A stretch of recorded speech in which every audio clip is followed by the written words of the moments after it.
If you enjoy this video, please consider making a donation via PayPal to friendsofdusty@gmail.com.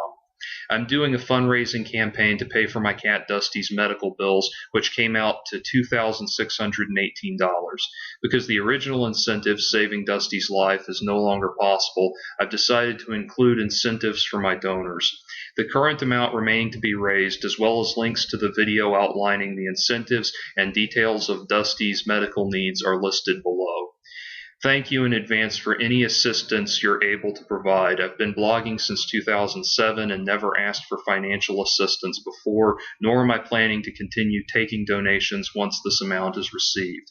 Once I have reached the target goal, friendsofdusty@gmail.com will be disconnected from my PayPal account, and links to worthwhile animal charities will replace the information below. Thank you.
Cassandra was one of the princesses of Troy in Greek mythology. She possessed the ability to foresee the future, but having angered Apollo, was cursed to never be believed. From this myth, the term Cassandra complex has evolved to refer to persons who make accurate predictions which go unheeded by society at large. In my novel, Eros Empire, I wrote prophetically of a world where authoritarian special interest groups were given free rein to ban anything they disapproved of. Little by little, but still at a faster rate than even I would have thought possible, my prophecy is becoming a reality. In the conclusion of the Galdines versus Individualism series, one vaguely disturbing statement among many was this. Do you understand that? She walked into my movement and I said to her, what did you think? You were going to march into this movement, do what you want, and nobody was going to criticize you? I said, this is what movements do. Right? And I know we have the Norwegians here. They have the best way of organising a movement that I have ever seen, the way that you do. Because you wouldn't allow this shit to go down, okay? Am I right? Okay, yes. So, what exactly is going on in Norway? Well, for one thing, the Norwegian branch of Gale's organization, Stop Foreign Culture, is especially active there. A simple visit to the SPC Facebook group page reveals photos of the Norwegian chapter proudly defacing property with SPC propaganda. If they were wearing brown military shirts with armbands and painting swastikas in the words Judenraus, it would be instantly obvious that this was the work of political extremists. But somehow that doesn't register with the masses if the people doing it are dressed like hippy-dippy college kids.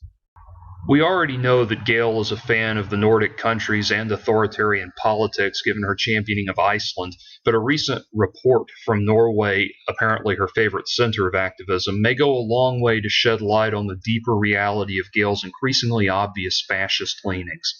This report, titled How to Oppose Anti-Feminism and Right-Wing Extremism, Proposals and Recommendations from Experts in the Nordic Region, and linked below, outlines a proposed plan to condemn anti-feminist arguments as hate speech and therefore made illegal. Yes, that is correct. This political extremist group will finally have succeeded in making opposition to its goals and propaganda illegal in a number of countries in the Western world. Page 35 outlines the proposed measures in English. The first calls for all anti-feminist threats and harassment to be made illegal. The second measure classifies all anti-feminist speech as harassment.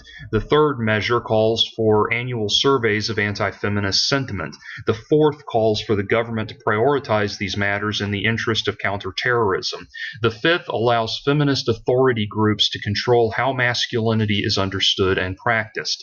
The sixth makes overtures towards gender egalitarianism, but only on the premise that men who do not wish to adhere to these principles are doing so out of a desire to maintain their male privilege. 7 calls for anti-feminism to be addressed in the same manner as racism and gender equality. 8 demands that persons who work in the media be tasked with only portraying approved viewpoints. 9 and 10 address matters of cooperation between Nordic countries to accomplish these goals. Earlier I alluded to the brown shirts. These were the members of the Nazi party known as the Sturmteilung, the party's original paramilitary wing. The brown shirts were responsible for the intimidation of opposing political groups, the aforementioned defacing of public and private property, and disrupting the rallies of opposing parties. If this does not seem like an apt comparison, consider the behavior of this now infamous group of protesters who interrupted anti-feminist lectures at the University of Toronto by pulling fire alarms.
Or how about this group of protesters that attempted to stop the 2009 Miss London pageant? Dozens of police officers struggle to keep control. A team of firemen battle their way to the scene. Angry crowds threaten to turn nasty. It's beauty pageant time. We think it's part of a systematic culture of objectification and commercialisation of women's bodies. One link in a human chain of female students who locked themselves together in front of a London club. Why? Well, it's hosting this year's Miss University London finals. 15 finalists from 15 unis showing off their brains and beauty. The organisers say it's a post-feminist event designed to educate and empower everyone involved. The human chain, on the other hand, thinks it's misogynist, basically, that is pervading our society and making little kids feel like they have to dress up like models to be valued. They felt so strongly, their night ended in arrest by London's finest. That's the police, not the pageant contestants. But no sooner had they been bundled into a police van and their door unlocked by the fire service, another team of angry people arrived. This one had banners and chants. And they had some news for the people queuing up to attend the beauty party. They're not actually aware of what's being done to them, and I think if they actually looked around and looked at what pressure they're being put under, and all the that's around them in the streets and everything that they're put under pressure to buy and be and look like, they would take a look at themselves and the relationships they have in their life, and they would realise that they are basically slaves and they're basically unhappy. Over on the other side of the street, unhappiness sounded like this. I just want to have fun, that's all. Neither side looked willing to give any ground on this one, so as the pageant prepared to kick off, we left the guests doing their thing in the queue and the protest doing its thing on the pavement.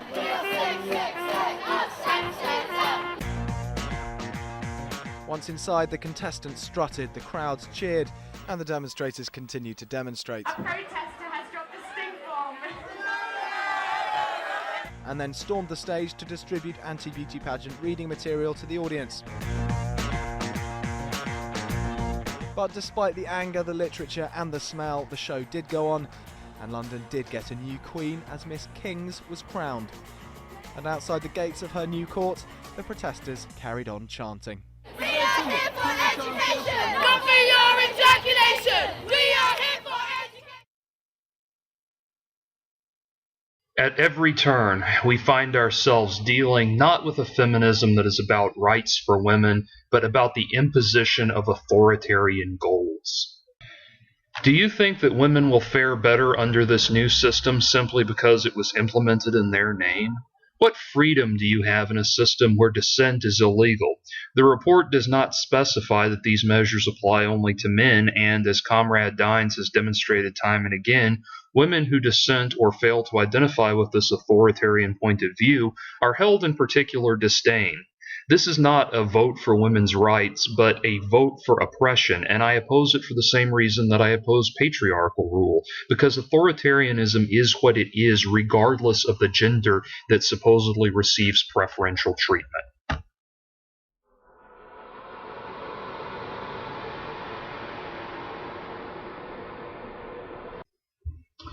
If these measures seem far-flung, as though the legislative experiment spearheaded in Europe couldn't occur here in the United States, consider that Comrade Dines was recently invited as an expert witness on behalf of the U.S. government in the case of Free Speech Coalition v. Eric Holder.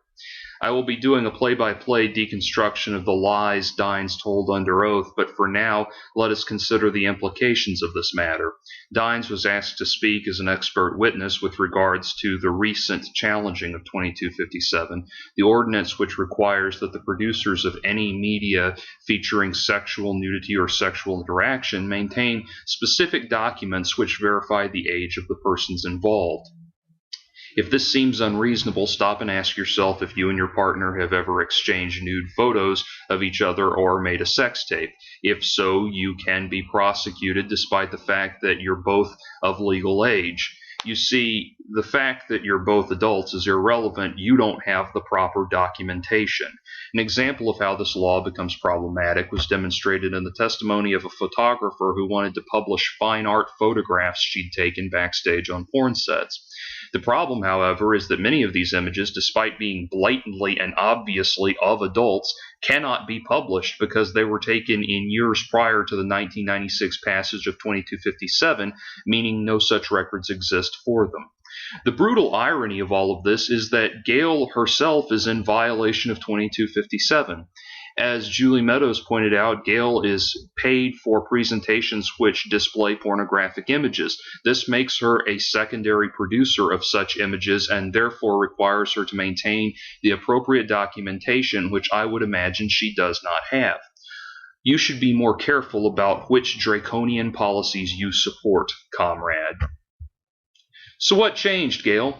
Only a few short months ago, you were proclaiming that despite your championing of authoritarian measures in Iceland, you wanted us all to understand that you certainly wouldn't want to give the U.S. government more power, considering that it's heavily funded by corporate interests and couldn't be trusted in the same manner as Iceland. So why did you trot down to the courthouse to testify on the government's behalf?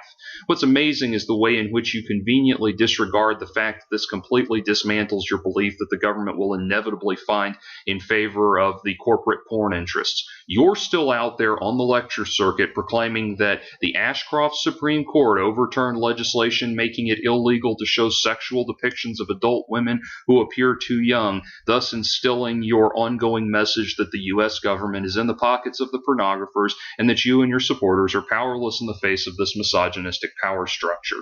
Then you ignore the fact that every one of your ongoing victories, Measure B, Prop 35, 2257, demonstrates time and again that the U.S. government, in fact, does not side with the pornographers by default. Gail's victory lap ignores the fact that the judge ordered parts of her testimony stricken from the record, had to stop her repeatedly to ask her to stay on topic, and ultimately condemned her testimony for being inconsistent and internally contradictory. Nevertheless, it bears repeating that the U.S. government has, for the first time, turned to Gail Dines for guidance in its policy direction. Now, the cancer that has spread unchallenged across Europe has been invited home to the United States, supposedly the world's great bastion of freedom and personal liberty. In a recent radio interview, Gail revealed this additional stage of her ever-metastasizing presence. Get back to what Marjorie said a little Yeah, while what ago. do we do here? What do you do here that has a chance? If Gail Dines was the czarina of the... No, I'm serious. So or in the real world, what can you do? Yeah, Okay, do I'll both. tell you exactly. We just got a grant from the CDC to develop a public health approach to pornography. And what we're doing is we're building curriculum that's going into schools, doctors' offices, community activists, parents. That's what you do in America. Education. Yes, staying away. But from a public health perspective, right, you've got to broaden it. So you bring to the table all the stakeholders who have a compelling interest in the well-being of our next generation. And we get into very early on into schools, explaining to the kids about pornography. But you have to link that with what a healthy sexuality looks like. Because at the moment, pornography is a major form of sex ed in this country. You have to talk about intimacy, connection, equality, all of these things. So in the United States of America, I would go the public health route. I would stay away from legislation, given the crazy people that do often run this country. Well, you know, I think I've... Gail is now receiving your tax dollars to present her pseudoscience, the content of which is no more valid or substantial than creationism, as health advice for young people in public schools. Gail likes to criticize the porn industry as promoting an agenda that colonizes the minds of young people. Assuming that it's true, the pornographers still have the moral high ground. They attain the money which allows them to propagate their message through the free and open exchange of voluntary trade, the trade of money for labor and the trade of product for money. Gail, on the other hand, has appropriated your money for the purpose of teaching her ideology to your children without seeking the consent of you, the taxpayer, who has made it possible. The reason that Gail's ideas have taken hold in more socialized nations, such as in Europe, is simple. They have been taught to believe over many generations, first, that a system that allows for taxation to benefit garbage propaganda studies is just, and then to accept that the information is valid. With this sinister measure, the Stop Porn Culture Party begins its re-education process here in the United States.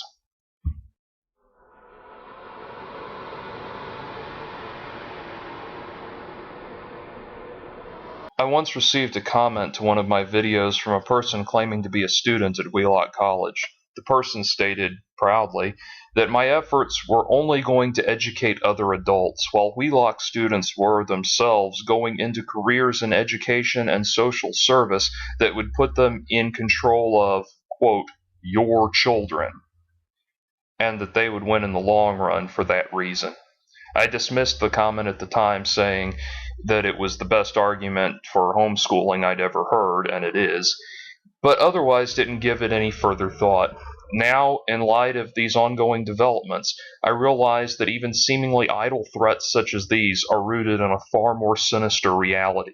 It's great when you guys comment to specific people on the panel. This one's for you, Gail. It's from Jordan Owen 42, who says, it's not your job to decide what's best for other people's kids, Gail, and I should not have to surrender my liberties for the sake of your inability to parent your children. It's something that comes up again and again. Why should one person sacrifice their liberties to have... First of all, let's not get over dramatic here about sacrificing liberties, for God's sake. We're talking about being able to watch porn if you really need it. If Jordan Owen needs to watch porn for whatever reason he needs, he's got his right to do that. What we're talking about here is a much bigger question, and the right-wing approach here is that it is parents' individual rights. That is an individual right-wing approach that most of your guests are taking. In a more progressive society, the argument is, what is the collective responsibility of people to argue that we have an interest in everybody else's children? I have children, and I would like other people to have an interest in my children just as I want to have in other people's. So what I'm going to answer to all of those people is yes, It is very important that we do protect our children from a major predatory industry. And what nobody is talking about here is that we're talking about an industry that is targeting children, specifically targeting children, through their free porn sites, so that by the time they first meet pornography at the age of around 11, they are developing a taste for hardcore, brutal, misogynist images. This is the business model of the porn industry. So instead of talking about lesbian and gay issues, which are important, and lesbian and gay youth should absolutely have access to whatever they need in order to get education and to think about how constructing their identity, I completely agree with that. But let's talk about a predatory multi-billion-dollar-a-year industry. What are you going to do to stop them force-feeding our kids misogynist imagery? That should be the big... What's the problem? I think this is a bigger thing in that first it covers all the devices, and secondly, it makes a statement that the pornography industry can no longer continue as usual. So it's a political issue then? I think, sorry? It's a political issue rather than protecting absolutely. children. It's political. I would like to see the pornography industry, the hardcore pornography industry, closed down. How do you close down an industry? You do it by death by 1,000 cuts. This is one death by 1,000 cuts. Do I think it's going to be the overall answer? No. But we've just in America had a very big win against the pornography industry, where they were trying to get rid of a law called 2257, which said that the pornographers should not have to keep age verification data because it actually was too burdensome on their free speech. The judge disagreed with them, and now we need 2257 to continue because the pornography industry wanted to open up its children. So let me say what's going on now, and it's been a very bad year for pornography with the UK, with the 2257 decision that came out last week, and also with Measure B in LA. I'm looking forward to death by 1,000 cuts that eventually will get rid of this industry that trades on misogyny, violence, racism, and brutality. I mean, it's incredibly irresponsible to treat our access to information online as a means to your end to destroy this industry.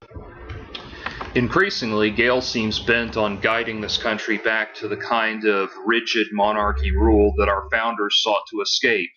Many of my regular viewers have written in asking me to comment on the current UK porn ban. For the unaware, Prime Minister David Cameron's plan comes down like this, as outlined by Business Insider, quote, Internet service providers, ISPs, will by default block pornographic search terms and websites. All devices that use the connection will be included in the ban. Internet users who wish to view pornographic terms on their connection will have to actively opt out of the scheme by contacting their ISP. Extreme pornography, which specifically includes pornography that shows simulated rape, will be totally banned. The Child Exploitation and Online Protection Center, CEOP, is to draw up a blacklist of abhorrent search terms that will be blocked from search results. These terms will also be used in conjunction with a central database of images to catch those creating or sharing child pornography. This measure is not, as Gale would like us to think, simply an on-off switch designed to allow for a catch-all block to stop children from seeing pornography. This measure requires that users register their intentions to view pornography. If the interest were purely in protecting the children, then the option would be set to off by default and simply available for parents to activate. This does not single out users who wish to exercise their individual rights and individual liberties. Instead, it actually empowers the parents. But this has the opposite effect. It forces those who wish to view an uncensored internet, whether they wish to see pornography or not, to register with their ISPs who are acting on government mandate and therefore collecting this information for the government. I realize that this will sound hyperbolic and far-flung, but I encourage you to stop and consider something. In the years leading up to the Holocaust and the horrors of the final solution, the Jews were not told that they would be herded off and executed. They were simply told that they had to register as Jews with the government.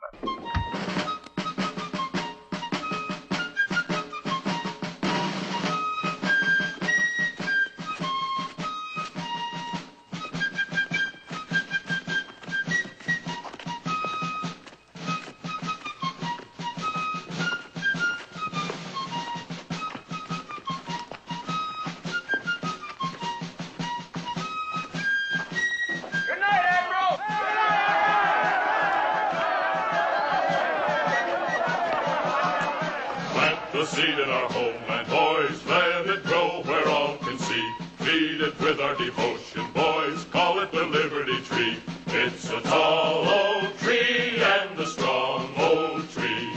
And we are the sons, yes, we are the sons of liberty. Save it from the storm, boys. Water down its roots with tea. And the sun will always shine on the old Liberty Tree. It's a tall old tree and a strong old tree. And we are the sons, yes, we are the sons of liberty. March along with the piper, boys. We were born forever free. Let's go pay the piper, boys, beneath the Liberty Tree. It's a tall old tree and a strong old tree. And we are the sons, yes, we are the sons of liberty. Pay the price they're asking, boys. Always pay the tyrant's fee. Never give up the struggle, boys. Fight for the Liberty Tree. It's a tall old tree and a strong old tree. And we are the sons, yes, we are the sons of liberty. Stand for the rights of man, boys. Stand against all tyranny. Hang the lance of freedom, boys, high on the Liberty Tree. It's a tall old tree and a strong old tree.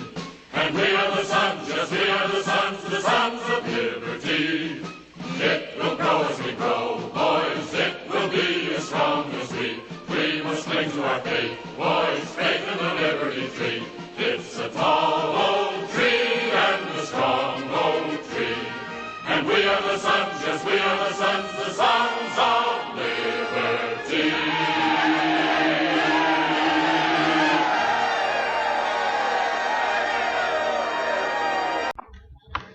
The United States was founded on the premise of personal liberty, the right to life, liberty, and the pursuit of happiness. For this reason, our country is founded upon and, albeit sometimes poorly, governed by a set of documents, the Declaration of Independence, the Bill of Rights, the Constitution, and its amendments, which outline the nature of the relationship that the state shall have to its citizens. These documents are crucial because they establish a rule of law that is predicated on government intervention only occurring when the liberty of the citizens is compromised.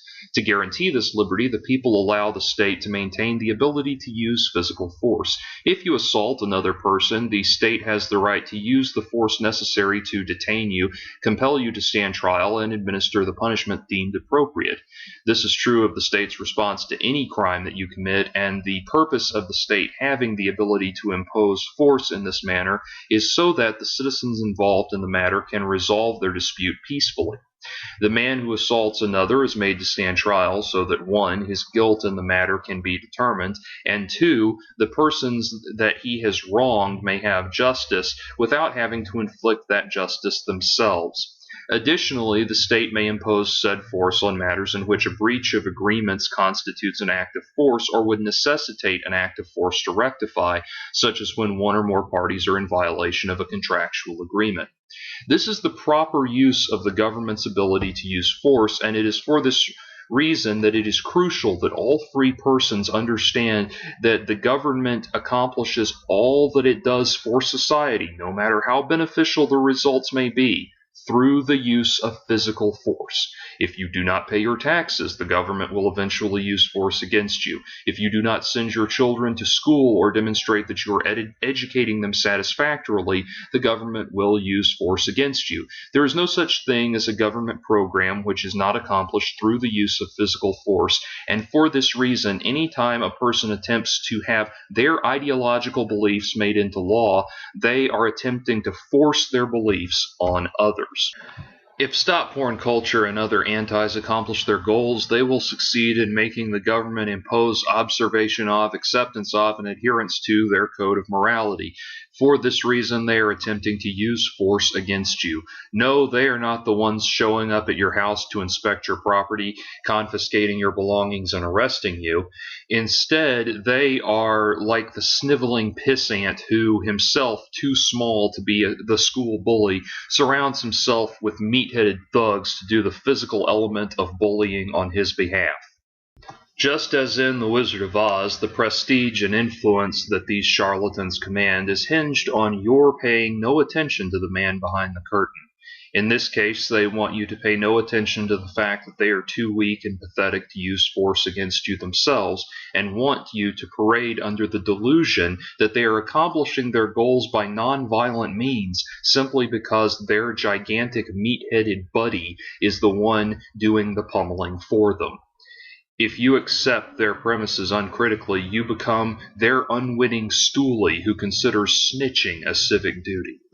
Saying that one opposes equal rights for women because they oppose this fascist legislation is like saying that one opposes religious freedom if they oppose Sharia law. This is no longer a matter that is in the abstract realm of implications and slippery slopes. These craven enemies of freedom have been emboldened by the acquiescence of limp-wristed political stooges to believe that they can impose their delusional beliefs on the world at large. To those persons who champion this report and its request, the passage of mandatory internet filters, and the implementation of illogical and unnecessary bureaucratic measures coupled with a re-education of the youth program, I offer you this simple caveat. Understand that I am not suggesting that anyone do violence to you directly, nor am I calling for retaliatory force of any kind. I am simply informing you, through the same Cassandra complex I mentioned earlier, of what will happen. Maybe not today, maybe not tomorrow, but eventually this will happen. You will pass some piece of legislation that will finally be the straw that breaks the camel's back. You will finally push the human race too far. You will finally bloody our noses for the last time. And when that day comes, no amount of legislation will protect you from the rising tide of the oppressed. In the controversial treatise Might is Right, Arthur Desmond, writing as Ronyar Redbeard, laid out a philosophical system built around the principle that morality is solely based around the whims of those in power, and that morality only exists so long as there is a government in place to impose it. I do not agree with all of Desmond's views. Nevertheless, he does touch on certain base truths about existence, including some that are especially relevant here. Consider this passage from his poem, also called Might is Right. Might was right when Caesar bled upon the stones of Rome. Might was right when Joshua led his hordes over Danube's foam. And might was right when German troops poured down through Paris way. It's the gospel of the ancient world and the logic of today. Behind all kings and presidents, all government and law, are army corps and cannoneers to hold the world in awe. And sword-strong races own the earth and ride the conqueror's car. And liberty has never been won except by deeds of war. What are the lords of hoarded gold, high pontiffs, priests, and kings? What are they but bold masterminds best fitted for the fray, who comprehend and vanquish by the logic of today? Cain's knotted club is scepter still, the right of man is fraud. Christ's ethics are for creeping things, true manhood smiles at God. For might is right when empires sink in storms of steel and flame, and it is right when weakling breeds are hunted down like game. Then what's the use of dreaming dreams that each shall get his own, by forceless votes of meek-eyed thralls who blindly sweat and moan? No, a curse is on their cankered brains, their very bones decay. Go trace your fate in the iron game, it's the logic of today. The strong must ever rule the weak is grim primordial law. On earth's broad racial threshing floor, the meek are beaten straw. Then ride to power o'er a foreman's neck, let nothing bar your way. If you are fit, you'll rule and reign, is the logic of today. You must prove your right by deeds of might, of splendor and renown. If need be, die on scaffold high in the morning's misty gray, for liberty or death is still the logic of today. Might was right when Gideon led the chosen tribes of old, and it was right when Titus burnt their temple roofed with gold. And might was right from Bunker's Hill to far Manila Bay. By land and flood it's writ in blood, the gospel of today. Put not your trust in princes, is a saying old and true. Put not your hope in governments, translateth it anew. And all books of law and golden rules are fashioned to betray the survival of the strongest is the gospel of today. Might was right when Carthage flames lit up the Punic foam, and when the naked steel of Gaul weighed down the spoil of Rome. And might was right when Richmond fell, and at Thermopylae. It's the logic of the ancient world, and the gospel of today. Where pendant suns in millions swing around the swirling earth, it's might, it's force that holds the brakes and steers through death and birth. Force governs all organic life, inspires all right and wrong. It's nature's plan to weed out man and test who are the strong. Setting aside the unfortunate racism in parts of the poem, we are able to get at the underlying truth of Desmond's argument, that liberty is a right of the strong, not the weak. Does this blunt social Darwinism scare you? It shouldn't. It is the morality that you chose to live by when you declared that you would impose your beliefs on the rest of us by force. And if you choose to deal with others by force, it is only proper that you be answered with force. It is then critical that you, the initiators of the use of force, evaluate carefully your position. You are not strong. You do not have the strength of body nor of number to conquer others and force them to live by your standards at the direct point of a gun. Instead, you take the coward's approach and appeal to the government to do your dirty work for you. And what is your government but a cowering mass of sniveling pissants fortified by their armies? When you ask such governments to implement and impose your agenda as law, you are asking for nothing more than the agenda to be imposed by physical force, because that is ultimately the only thing that gives the government its power. You sniveling hordes, look at yourselves. Look around you at the shapeless, amorphous globs and spindly, emaciated twerps that you call your comrades, and ask yourself if these pitiful weaklings can rally the brutal strength necessary to gain and hold control. Did you ever stop to ask yourselves why certain beauty standards were maintained throughout society? Did you think that those standards were put in place to inflict psychological torture on persons of lesser appeal? Did you honestly believe that your sociology teachers when they told you that beauty was an illusion and that men would find Andrea Dworkin and Natalie Portman equally as attractive if only the lies of the patriarchy were wiped out? Perhaps it is time to turn around and stare full-on into the mirror of truth and accept that these beauty standards are rooted in something deeper than passing fashion trends. Look with unrestrained inquiry at the possibility which you've sought to evade for so long now, the possibility that these standards are derived from the traits that our species has been hardwired to recognize as those that will best ensure survival. Then, and only then, can you confront the reality that those who recognize necessities of survival on a gut level are more likely to be guided by the fundamental truths of existence, the truths that you have struggled and scrambled to mask in the web of delusions that you call your theory. Your existence, be it as an intellectual community, a political activist group, or even a component of society, has been maintained in willful defiance of the brutal truths of existence, and as such is maintained by and at the willingness of those who embrace said truths, just as the existence of any parasite is maintained by the willingness of the host. And so, like any parasite that is aware of its host's suffering, you seek to delude your host into believing that it is the one at fault and that maintaining your continued existence is punishment for the sin of the host's ability to live without you. You are the parasite and freedom is the host. You have existed as long as you have because you have propagated your ideas in societies that have allowed you the freedom to do as you please, even conspire to subvert the principles that have made you free. But when you pose a legitimate threat to those principles, the realization of your parasitic status is inevitable.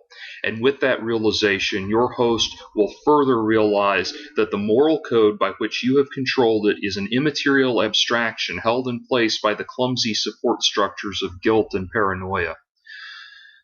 Once a thing is seen, it cannot be unseen, and you will have to decide if you have the strength to impose your morality on a free society directly rather than getting the existing government to do it for you by proxy. I don't know if you will succeed or fail, but I do know that it won't be easy. There will be no trigger warnings, only triggers. There will be no safe spaces, only hiding spaces.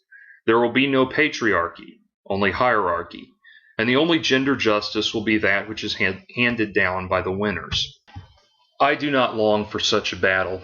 I love this life and the world in which I live, and for that reason I implore you to stop and consider your actions. You, the brown shirts, are not the ones responsible, not yet at least. But if the Nuremberg trials are any indication, there will come a point at which the horrors committed by your party will become so horrendous that all those involved will bear some responsibility. In his outstanding surrealist novel, Kafka on the Shore, Haruki Murakami uses the story of Adolf Eichmann's trial for and conviction of war crimes as a metaphor for the situation in which his protagonist is presently involved. To the unaware, Adolf Eichmann was the central architect in designing the method and procedure with which Hitler's final solution was carried out. At his trial in Tel Aviv, Eichmann employed the Nuremberg defense, saying that he had only done what he was ordered to do by Adolf Hitler and was not guilty in a legal sense for the death of any of the Holocaust victims. This is true. He did not kill a single person. He simply designed the system by which people were killed at the orders of the person whose agenda he ascribed to. This is true, but it negates the fact that Eichmann committed what is arguably the greatest of evils, suspending his moral judgment. And for the outcome of that suspension, millions died. In Kafka on the Shore, the titular character is responsible for the death of his father, and having read about Adolf Eichmann, imagines what his own trial will be like. He imagines trying to tell the prosecution that he has no memory of what happened and can't be held responsible, to which his imaginary prosecutor replies, "It doesn't matter whose dream it started out as. You have the same dream, so you're responsible for whatever happens in the dream. That dream crept inside you, right down the dark corridor of your soul." To those of you out there, you, the apparatchiks in this grandiose ideology of newfound Puritanism, you who are hearing my words and smirking in anticipation of insulting me with some dismissive ad hominem, stop and truly ask yourself if what you are about to say to me is verily coming from your heart and mind, or is rather just some permutation of something that was fed to you by your activist professors. And if you are willing to ask yourself that question, ask yourself then whose dream you are dreaming. Are you dreaming of doing what is best for all women? If so, how did you come to learn that this was what was best for all women? If you trace back along that dark corridor into your soul and find it to have been designed by the architects of the anti-pornography movement, then perhaps you can trace it back to the beginning and isolate the precise point at which your dreams were co-opted by these ideologues. Think about that moment long and hard. Gail Dines has said it was when she first read Radical Feminism and realized that she'd been looking for this her whole life, but didn't know she'd been looking for it. Contemplate now, while you still can, whether or not you had a similar moment when you joined the anti-pornography movement, because that was the moment that you stopped dreaming your dream and started dreaming the dream of another. Ask yourself what sort of person would want to dream a dream for which you could not awaken. Ask yourself now, while you can still choose to wake up, because a point will come in which you cannot awaken from this dream of your own power, and those that finally do shake you awake will do so only so that you can stand trial for the horrors you committed while sleepwalking. And guess who's a member of Stop Porn Culture? I am Jack's complete lack of surprise.